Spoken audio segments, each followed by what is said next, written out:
Halo guys, jumpa kembali bersama saya Bastian Sibo. Nah teman-teman, saya sering melihat atau mendengar channel-channel propaganda yang menyampaikan atau membuat konten atau video bahwa Sabah dan Sarawak resmi masuk Indonesia. Ya. Sabah merdeka atau Sabah Sarawak ingin masuk ke Indonesia. Ya. Lalu kemudian ada juga informasi bahwa Filipina berhasil menguasai Sabah, ya, dan berbagai macam informasi-informasi itu, dan akhirnya menumbuhkan rasa penasaran saya. Ya, saya ingin mendengarkan edukasi yang benar. Ya, kalau kita nonton channel-channel propaganda seperti itu menyesatkan pikiran kita karena mereka memberikan informasi tidak bertanggung jawab ya atas isi kontennya. Nah, sedangkan berikut konten yang saya akan reaksi ini itu berasal dari salah satu channel di Malaysia, APHD Channel ya teman-teman. Dan ini salah satu channel favorit saya ya, karena dia menampilkan informasi dengan berita dan data yang valid, yang bisa dipertanggungjawabkan dan jelas ya. Dan APHD Channel ini akan memberikan kita edukasi sejarah ya, kenapa Filipina menuntut Sabah ya. Jadi teman-teman di sini saya mohon untuk tidak berpikir yang macam-macam ya, tidak berpikir yang aneh-aneh ya. Video ini adalah edukasi sejarah dan saya ambil dari APHD Channel. Silakan teman-teman saksikan dan subscribe channel aslinya ya. Oke, tanpa perlu lama-lama lagi, mari kita dengarkan informasi tentang kenapa Filipina menuntut Sabah sebagai wilayahnya. Semoga dengan mendengarkan informasi seperti ini kita tidak terpengaruh lagi dengan berita-berita propaganda di luar sana atau berita-berita hoax yang memberitakan bahwa Sabah Sarawak akan masuk Indonesia atau Filipina berhasil menguasai Sabah ya. Kita dengarkan informasi dulu berikut ini. Status tuntutan kedaulatan Sabah sering dan menjadi topik hangat di media-media tempatan dan antarabangsa. Akan tetapi, adakah tuntutan kerajaan Filipina ini sah di sisi undang-undang antarabangsa? Sabah, salah satu negeri di dalam Malaysia, terletak di Kepulauan Borneo, iaitu kepulauan terbesar di Asia. Kepulauan Borneo ini adalah satu-satunya pulau yang dibahagikan sepadan-sepadannya kepada 3 buah negara, iaitu Brunei, Malaysia dan Indonesia. Filipina berulang kali mempertikaikan bahawa Sabah adalah milik Kesultanan Sulu dan Sabah juga tidak pernah bersetuju untuk menyertai Malaysia. Jadi, video kali ini kita akan melihat kenapa Filipina masih menuntut Sabah sebagai wilayahnya. Teruskan menonton. Oke, kita akan saksikan sama-sama ya. Sejarah tuntutan. Sabah atau zaman penjajahannya, Borneo Utara pernah menjadi wilayah jajahan Kesultanan Brunei. Pada tahun 1658, Sultan Brunei menyerahkan Sabah kepada Sultan Sulu atas jasa kerajaan tersebut membendung perang saudara yang meletus di Brunei pada ketika itu. Sewaktu zaman kemuncaknya, pada akhir kurun ke-17 hingga ke-18, pengaruh Kesultanan Sulu tersebar luas meliputi wilayah moden Sabah dan selatan Filipina. Pertikaian bermula pada tahun 1878 apabila Kesultanan Sulu menyerahkan kuasa pemerintahan wilayah Sabah yang termasuk dalam Kepulauan Mindanao di Filipina kepada syarikat British North Borneo Company sebagai ganti bayaran tahunan.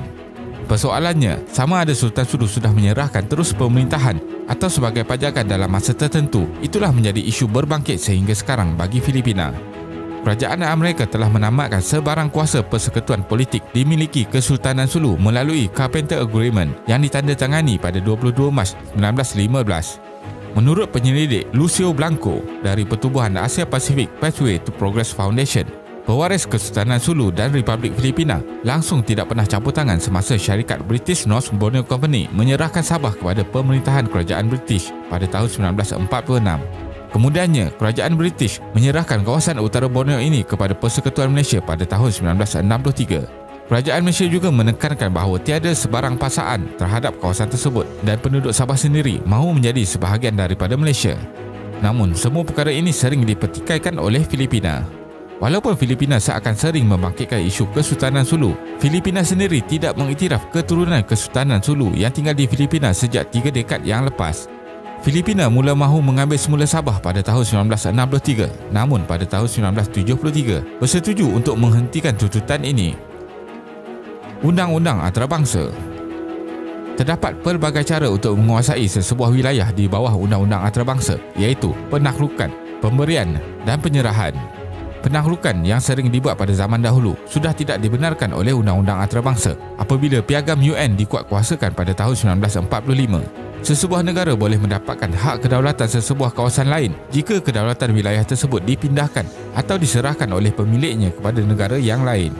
Kesultanan Sulu sudah menyerahkan wilayah Sabah kepada syarikat British North Borneo Company pada tahun 1878 dan kemudiannya Sabah dimasukkan sebahagian daripada Malaysia pada tahun 1963.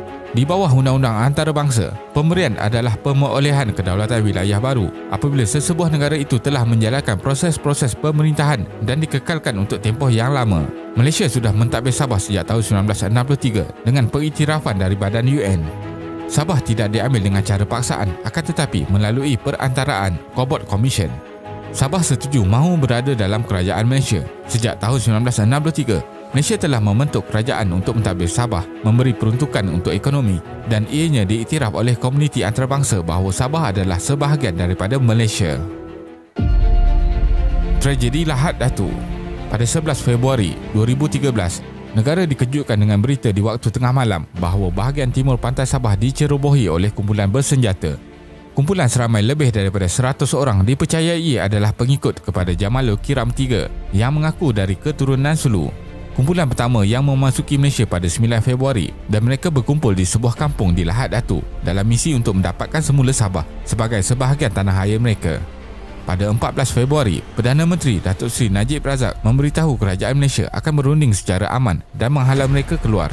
Namun, pertempuran pertama telah tercetus pada 1 Mac apabila berlaku situasi membalas tembakan antara pasukan keselamatan Malaysia dan penganas Filipina apabila kumpulan dari Filipina ini mula merempuh sekatan polis di Kampung Tandur.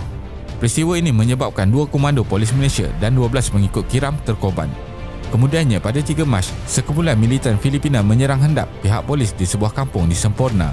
6 polis Malaysia dan 7 penceroboh terkorban. Pada 5 Mac, 3 pesawat Hawk F-18 diarahkan untuk menyerang penganas Filipina dan menghalau mereka keluar. 13 penganas mati. Operasi ini dinamakan sebagai Ops Daulat, menyaksikan tentera Malaysia memburu dan menghalau penganas dari rumah ke rumah. Akhirnya, Kampung Tandur berjaya dibebaskan daripada penganas oleh pasukan Malaysia pada 11 Mac. Ops Daulat ditamatkan pada 29 Jun dan digantikan dengan Eastern Sabah Security Command. Badan ini bertanggungjawab menjaga keselamatan dan meliputi semua operasi di utara Kudat hingga ke Tawau. Ini akan menjamin sepadan bahagian pantai Sabah sentiasa selamat. Kemudian pada 12 Ogos, Pusat Operasi Eskom mula beroperasi 24 jam. Kejadian di Lahad Datu menyaksikan sekitar 68 kematian, iaitu 56 daripada Sulu dan 9 orang daripada pasukan keselamatan dan rakyat Malaysia. Pertikaian terbaru. Pertikaian wilayah Sabah dibangkitkan semula baru-baru ini apabila 2 diplomat daripada Filipina dan Malaysia saling berbalas kenyataan. Pada bulan Julai tahun ini, Setiausaha Luar Filipina menulis kenyataan balas di Twitter apabila Kedutaan Amerika di Filipina menulis Sabah adalah di bawah Malaysia. Beliau menulis bahawa Sabah bukan di bawah Malaysia jika anda mahu berurusan dengan Filipina. Kenyataan ini kemudiannya menerima kecaman dari Menteri Luar Malaysia, Hishamuddin Hussein, yang membalas kenyataan di Twitter beliau dengan menyatakan mahu menjemput Duta Filipina untuk memberikan penjelasan lanjut. Menurut Hishamuddin, ianya adalah kenyataan yang tidak berasas dan akan menyebabkan hubungan dua hala terjejas. Hishamuddin menegaskan Sabah adalah di bawah Malaysia dan akan sentiasa bersama Malaysia. Pertikaian tidak berhenti setakat ini.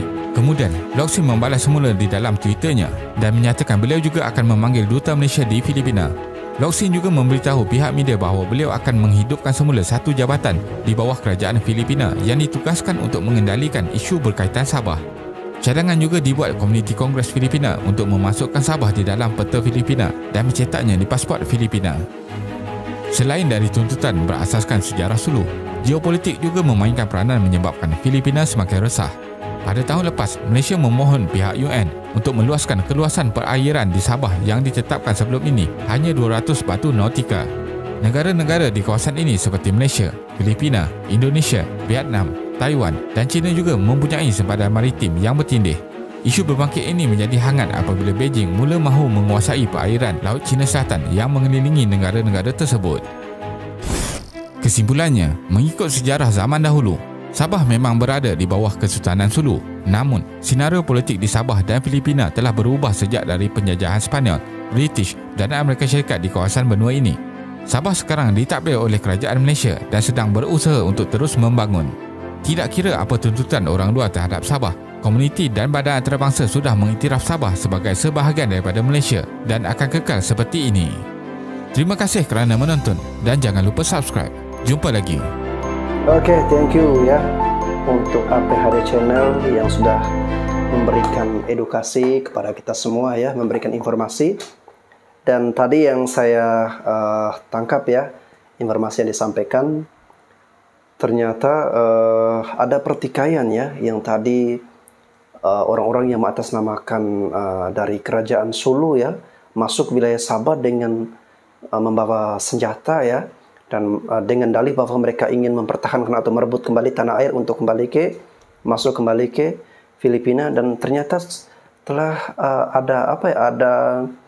ada peristiwa dengan melibatkan peperangan, walaupun skalanya masih kecil ya teman-teman. Tapi itu ya bagi saya, sampai sejauh itu ternyata ya. Lalu kemudian ada yang secara politik tadi, ada yang saling membalas Twitter ya. Dan kalau dari sejarah tadi, APHD Channel ini mengakui ya, bahwa Sabah ini dulunya ya adalah masuk dalam kerajaan Sulu ya. Namun dalam perkembangannya kemudian diserahkan kepada Inggris ya, dan itu otomatis masuk dalam wilayah Persekutuan Malaysia ya, dan ya akan senantiasa menjadi kedaulatan atau milik Malaysia ya. Ya, kita sih berharap jangan sampai terjadi peperangan untuk negara-negara di kawasan ASEAN ini hanya karena untuk mau merebut wilayah-wilayah ya. Ya, semoga saja tetap aman antara hubungan Malaysia dan juga Filipina. Dari sini kita sudah mendengarkan dan jelas Sabah senantiasa menjadi milik dari Malaysia ya. Tidak usah terpengaruh dengan berita-berita di luar sana. Tidak usah mudah terpancing dengan berita-berita propaganda yang mengatakan Sabah Sarawak resmi masuk Indonesia. Pak Jokowi perintahkan TNI perang rebut Sabah Sarawak, itu tidak mungkin ya, tidak akan terjadi hal-hal yang seperti itu. Oke teman-teman, terima kasih sudah menyaksikan video ini. Sampai jumpa lagi di episode berikut.